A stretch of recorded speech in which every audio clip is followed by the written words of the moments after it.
Fala galera, bem-vindo ao meu canal, meu nome é Lucas Mendes e hoje a gente vai para mais um orthopaper, falar de mais um artigo da revista científica American Journal. Você que vê um paciente com canino impactado, o que você faz para fazer o diagnóstico diferencial? Como que você faz para avaliar se esse canino está por vestibular, está por palatino? Qual que é a melhor forma de ver? Você já pede uma tomografia cone-beam direto ou você faz uma técnica de Clark? Ou você avalia só pela panorâmica? Ou faz uma radiografia oclusal? Qual é a melhor forma? Depois da vinheta.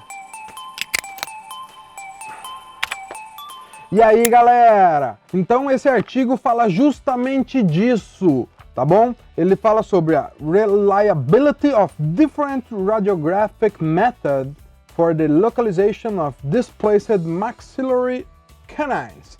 Qual que é a confiabilidade do método de avaliação radiográfica comparando panorâmica, periapical, radiografia oclusal e cone-beam, usando cone-beam como padrão ouro na avaliação. E aí, o que o artigo falou? Vamos lá?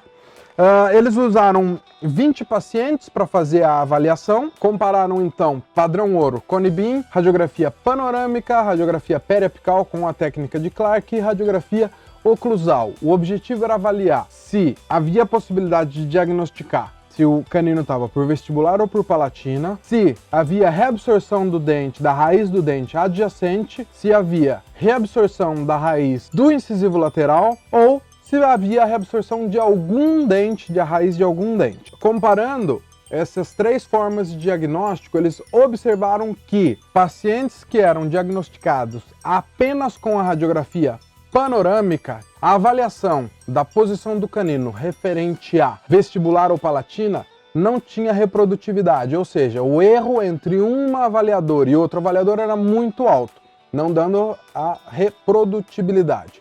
Com relação à radiografia periapical e à radiografia oclusal, tiveram sim uma replicabilidade, ou seja, são métodos confiáveis para fazer essa avaliação, mas mesmo assim não é tão perfeito quanto quando a gente faz a avaliação pelo cone-beam. Falso positivo na avaliação da reabsorção quando avaliada pela panorâmica, ou seja, avaliava-se que havia reabsorção da raiz com a panorâmica mesmo quando não havia reabsorção da raiz. Ao final, então, eles concluíram que a radiografia panorâmica é mais sensível em detectar a reabsorção e a posição dos dentes comparado à oclusal e à periapical, ou seja, dá falso positivo a um erro maior nas duas avaliações. Houve uma diferença na avaliação da posição do canino impactado, se está por vestibular ou por palatino, quando usada a radiografia panorâmica. Ou seja, não é um método recomendado para você avaliar a posição vestibulolingual desses caninos. Existe um bom ou excelente coerência, digamos assim, na radiografia oclusal comparado com os raios-x periapicais para diagnosticar a reabsorção e a posição dentária, ou seja, radiografia oclusal e periapical técnica de Clark são muito semelhantes entre si na qualidade de avaliação, tanto da reabsorção quanto da posição.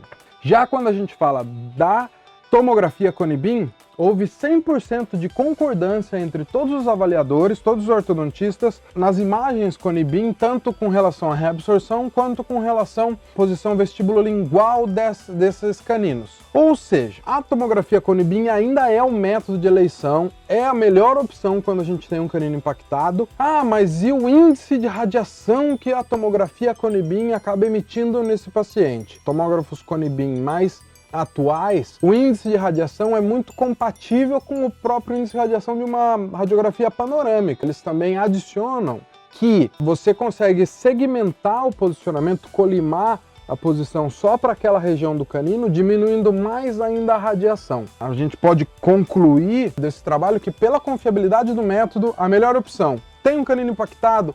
Pede tomografia cone-beam, é a melhor opção, você vai conseguir visualizar a posição muito mais precisa e você vai conseguir avaliar se tem ou não reabsorção de algum dente, qual é o melhor caminho para seguir e tudo mais. E agora é algo que a gente já orientava os nossos alunos em aula e agora nós temos aí a comprovação científica de que realmente essa é a melhor opção para fazer para o paciente. Fica a dica para você, canino incluso? não perde tempo com técnica de Clark, não perde tempo com radiografia oclusal, faz direto a nossa querida e famosa tomografia Cone Beam, solicitando um diagnóstico preciso dessa região. Você vai ter muito mais informação com uma possibilidade de radiação bem inferior do que ficar fazendo 2, 3 raio-x, mais um oclusal, e ainda você não vai ter tanta precisão da informação.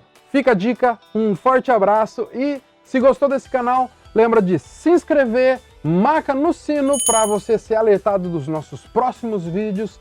Esse é o Ortho Paper, lendo um artigo científico de revistas científicas importantes para você. Um forte abraço, até a próxima!